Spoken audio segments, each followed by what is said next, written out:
resources allocation depending on how people voted in various regions? I think DP forgot his place in the whole arrangement. Even when he spoke about the 30% for the Western region, he forgot that himself, he did not have a party of his own or a coalition of his own. He was in UDA. And UDA was a party headed by President William Ruto. Then he came on hanging on the Mount Kenya vote, and he wanted to own it and say he's the one who brought it along. He's forgetting that President William Ruto had a covenant with the Mount Kenya people when he supported President Uhuru Kenyatta to become the president of the Republic of Kenya.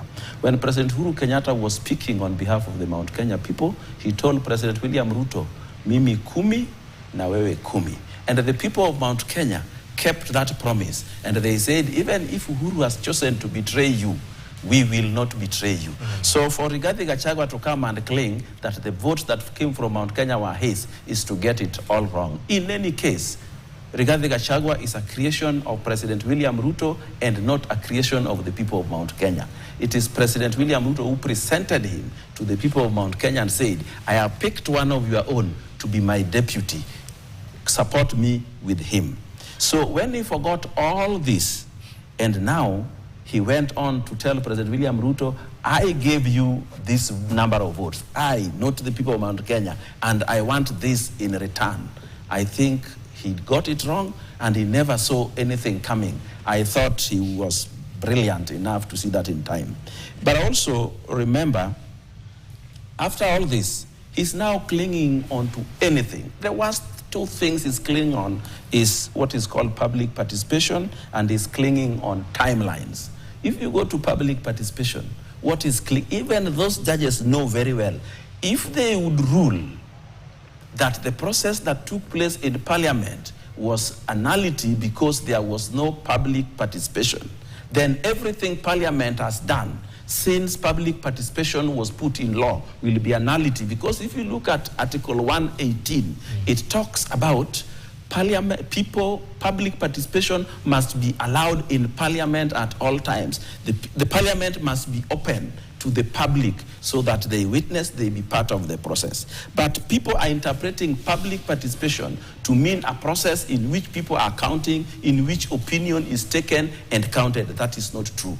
Public participation simply means you be there when decisions that affect you are being made. I personally chair a board and I participate there. My corporation secretary sits there. But all the three of us, we do not have casting votes.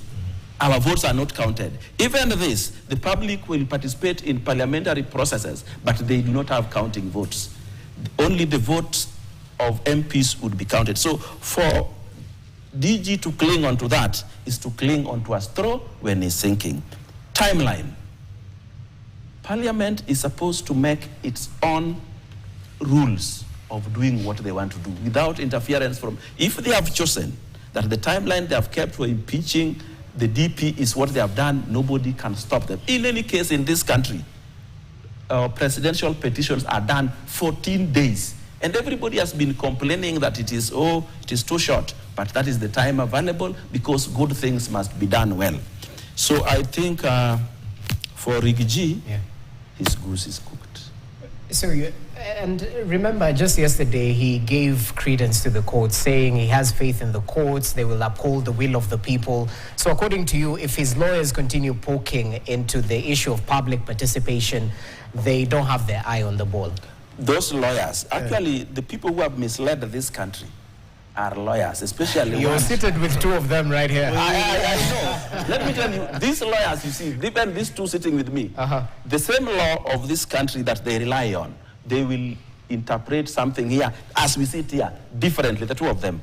That one will interpret it the other way, Panyamambo will interpret it this way, but it is the same law. So human beings rely on their hearts instead of sometimes on their intellect. Sometimes instead of using logic, they use emotions. Sometimes instead of using written law, they want to use the one in their heart. So do not rely on them. In fact, if you saw the way Parliament was acting, Parliament was bringing those forms to be failed because in the past, They have had the bad manners that they were being told, oh, there was no public participation. Yet, even that constitution does not define what this public participation included in Article 118 is. They have not.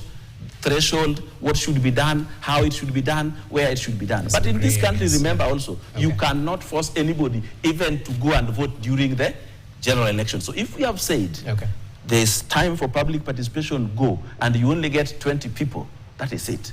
In any case, even if they vote one side, all of them, their votes don't count in the National Assembly. There is no law which says that. And in any case, there was no vocabulary finished so that these people could not write that Parliament will be, Parliament will be guarded by the people if they so decide. No.